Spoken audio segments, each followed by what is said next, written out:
One storm, one desperate cry, and one trucker who refused to look the other way. As a brutal blizzard buried the highway, Big Rig Mike made a choice that would change everything. This is the heart-pounding true story of a family trapped in the cold, a rescue against impossible odds, and the bond that proved real courage is found where you least expect it.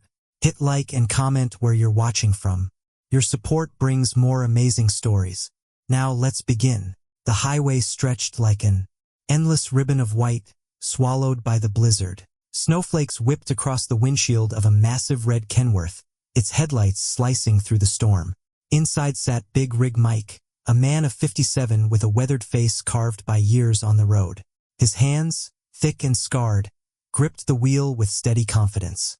This was his world: solitude, steel, and asphalt. To others, the storm was terrifying. To Mike, it was just another day on the road. But this was no ordinary storm.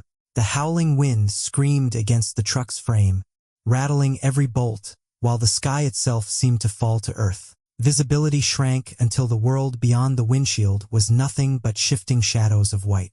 Even Mike, seasoned and unshakable, felt the storm's teeth gnawing at his calm. He muttered to himself, "This ain't just a snowstorm. This is the kind that makes headlines." His CB radio crackled faintly in the background, filling the silence that usually kept him company.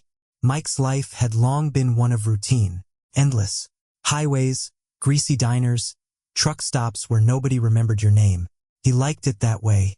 But on nights like this, when the snow buried everything in silence, he could not help but feel the weight of being alone. Outside, the wind roared louder, as if testing him. The road signs blurred into ghosts, and the rumble strips beneath his tires were the only proof the highway still existed. Every instinct told him to find a place to pull over, to wait the storm out. Yet something deep in him pushed forward. Maybe it was pride, maybe stubbornness, or maybe it was just Mike's way of saying he was still tougher than anything nature could throw at him. Then the unexpected happened. Amid the static, a faint sound cut through.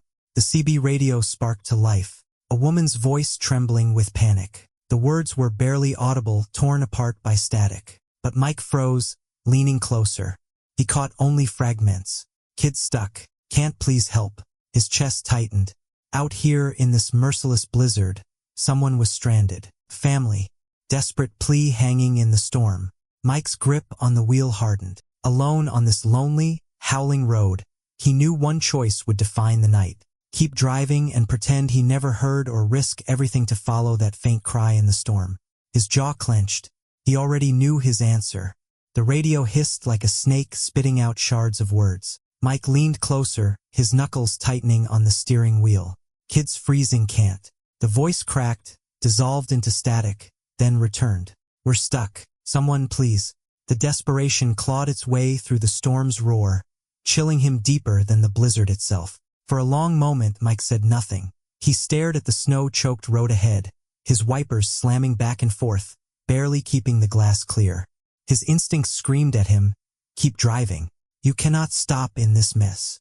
He knew how fast these storms turned deadly. One wrong turn, and even a trucker like him could vanish without a trace. But then he imagined children trapped in a frozen SUV, tiny, hands pressed against frosted windows, breath turning to ice. The thought dug into his chest. He grabbed the CB mic. "This is Big Rig Mike. I hear you. Can you tell me where you are?"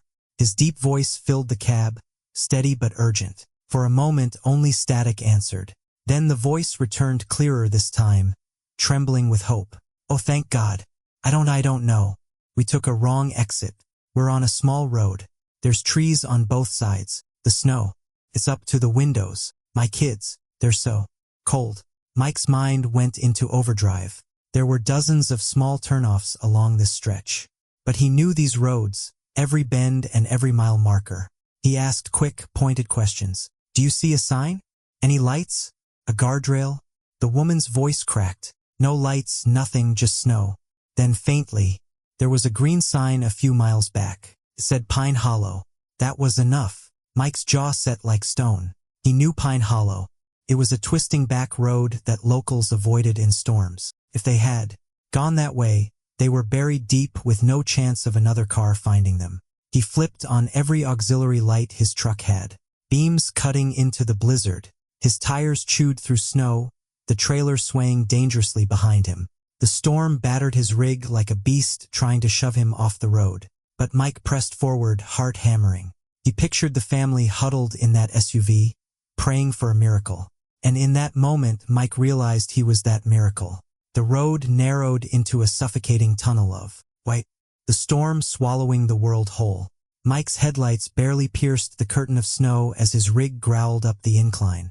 Every gust of wind slammed into the truck like a giant's fist, rocking 40 tons of steel side to side. He kept both hands locked on the wheel, his muscles straining as if wrestling the storm itself. His eyes flicked between the road and the CB. Mike, keep talking, he said, his voice firm but calm.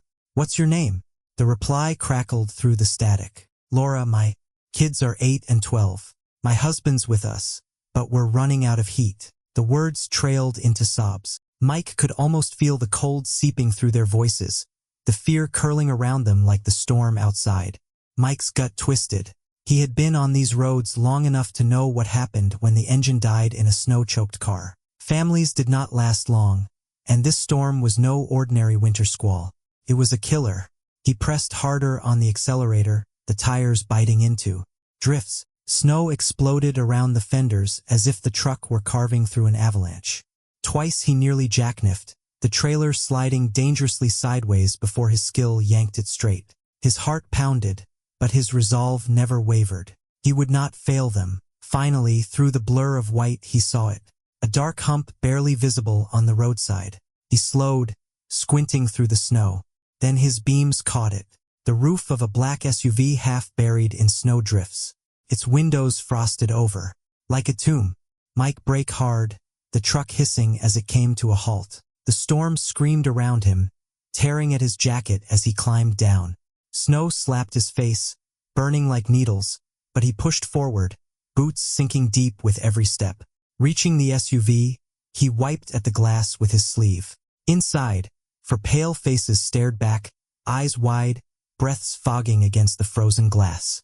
Mike yanked the door handle, stuck. He slammed his shoulder into it once, twice. Finally, it gave, snow tumbling inside. A blast of frozen air hit him, and with it came the sound of crying children. Come on, Mike growled, voice steady as steel. You're not dying out here tonight. One by one, he lifted them free.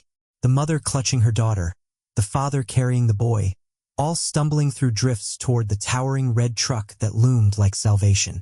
And in that moment, against the fury of the storm, Big Rig Mike became more than just a trucker. He became their lifeline. The cab of the Kenworth was never meant for company, let alone 4 shivering souls who had just been dragged out of the jaws of death. Mike guided them inside one by one, slamming the door shut against the howling storm. The sudden silence was startling, broken only by the hiss of the heater and the trembling breaths of the family. Laura clutched her daughter close, rubbing her frozen hands while her husband sat stiff, staring at Mike with a look that mixed exhaustion and disbelief.